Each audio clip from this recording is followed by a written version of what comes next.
Chapter 5. The Human Reset. On a clear night, we could see in the distance different lights that went from east to west, illuminating the way, and our hopes as well, in a very dark night. Captain Butler observed the group as they were stunned by such beauty. It was a giant and silent city that we were staring at. It looked like an electric world, straight out of a Thomas Browne book. We decided to no longer wait about on those unknown waters, due to the possibility of being attacked by an enemy who's also unknown to us, as told so by the colossal ship that alerted us. Although we were supposed to have made it to safe land, nothing seemed safe regardless. We had arrived at the port of what seemed to be a large and modern city. We were now on deck waiting to be received. Within a couple of minutes, several agents dressed in a similar uniform to those of the colossal ship. They approached us, and in a very respectful manner they welcomed us. "Welcome to the Ancestral Republic," said one of them, while shaking hands with Captain Butler.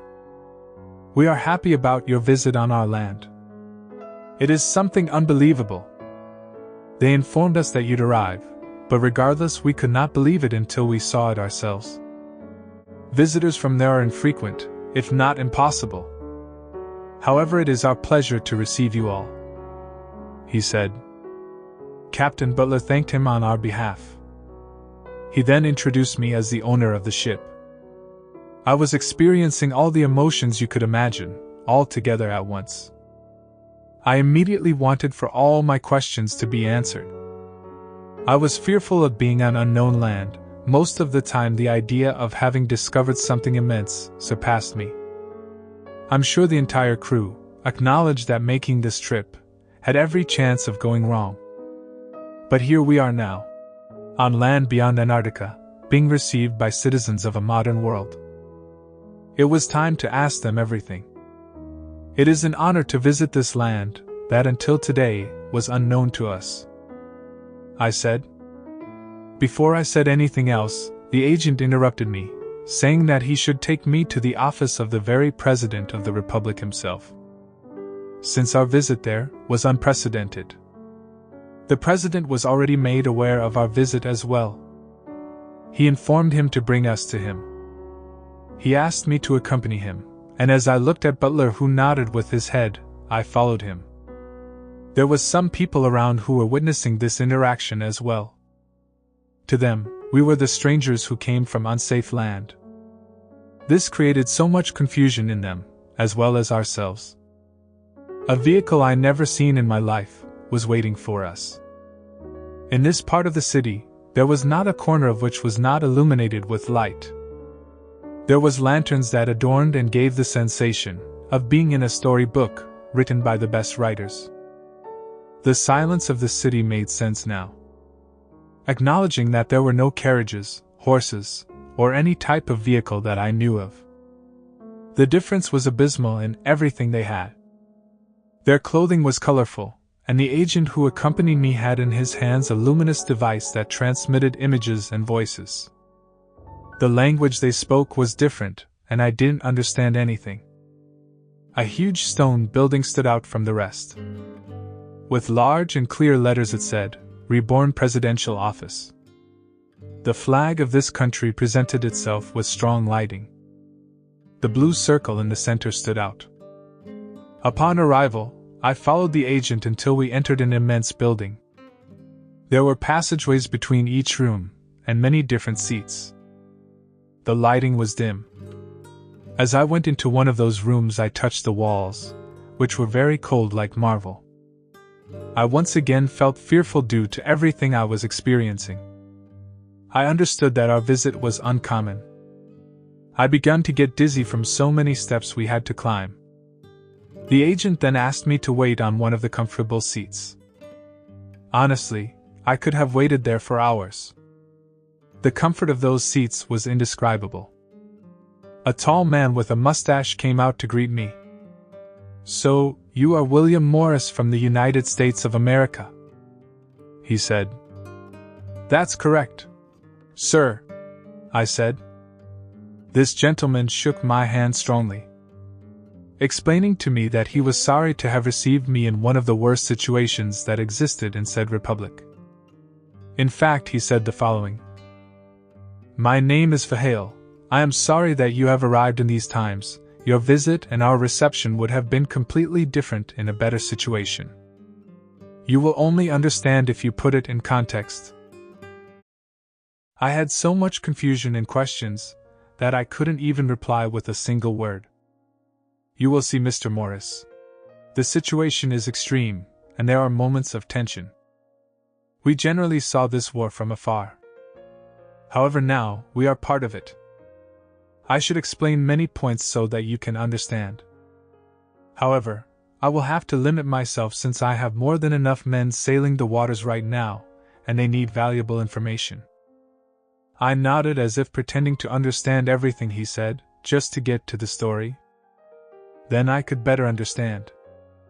He continued with, "Perhaps you don't fully understand it yet, but we are part of what we could call the ancient humanity. What I mean is, we weren't part of the last restart process. Do you understand?" I wish I could say that I understand, but honestly I was lost. I continue with, "What do you mean by ancient humanity? How many humanities exist, or have existed?"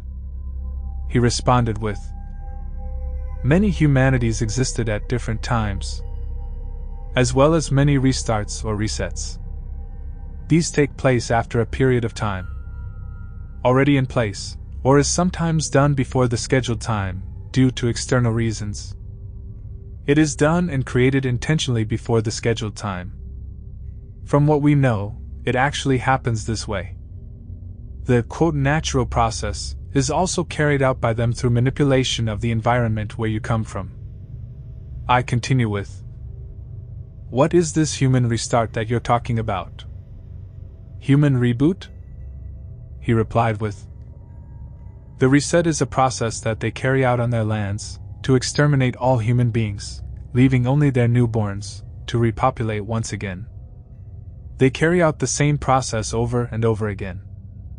The reasons for the restart, according to our information, is carried out when something gets out of control, with those who rule. The factors can be several. The reasons can be many. They don't doubt it, believe me.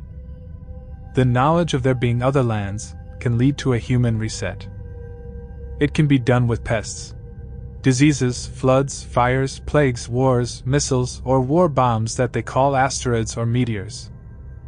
It could be all of that, all at once. It does not matter. The fact that our people have escaped before that is enough of a reason for them to not want us breathing right now. William, do you understand me now?" My head was spinning. I felt dizzy, and I believe I'd fall flat on my face, right there in front of Mr. Fahale. I understood the situation. I couldn't believe all of this was happening in the land where I was born. I sat down in a hurry, and began to sweat cold. "I understand your feelings, William. I wanted to go directly to the raw history so that you can understand the situation. There is much more to know, but you will learn it in time, as you stay here. Although this land is considered out of conflict, nothing and nobody is out of this conflict these days. Now, if you allow me, I am sorry that the conversation has been so brief, as I must withdraw urgently." He shook my hand firmly again, and hurriedly went back into a room.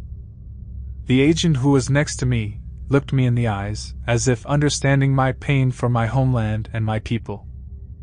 It was a before and after story. I couldn't believe that all this was taking place. We returned to my ship, where I had many things to tell the crew. Captain Butler wasn't there. I gathered everyone and explained the entire situation, and how little I understood of everything that had happened in President Fahale's office. The crew was more shocked than I was. They began to tell me to ask him this, that, and the third. However, with my own confusion, and immersed in the story told, it becomes difficult to even talk. We were all in a crisis of not having anything clear. I asked where Captain Butler has gone to, and they informed me that he had left the boat as soon as I left with the agent. One of them said, We don't know where he was headed. He just left. We have lost Captain Butler yet again, and now in land unknown to us. Hours passed, and Captain Butler still missing. We stayed silent, thoughtful. All of this was driving me crazy. The ancient humanity, the intentional extermination of all people. What sane person could carry out all these horrid plans, and for what realistic reason? When all this was plaguing my head, a deafening sound suddenly invaded us from the heavens. And immediately, an explosion made us all lie on the ground. The earth trembled and the water shook our ship like if it were paper. Everything blew up around us. Our eyes, in a blur, couldn't understand what just happened. We ran to the deck, and we saw the worst war landscape anyone could have witnessed. Not even in our times of war did we experience something like this. Everything was destroyed. People were screaming in the streets, and an alarm sound went off from who knows where. It played through the entire city. A loud voice then tried to calm people down. However, it was too late for any of that. The enemy had arrived at the ancestral republic.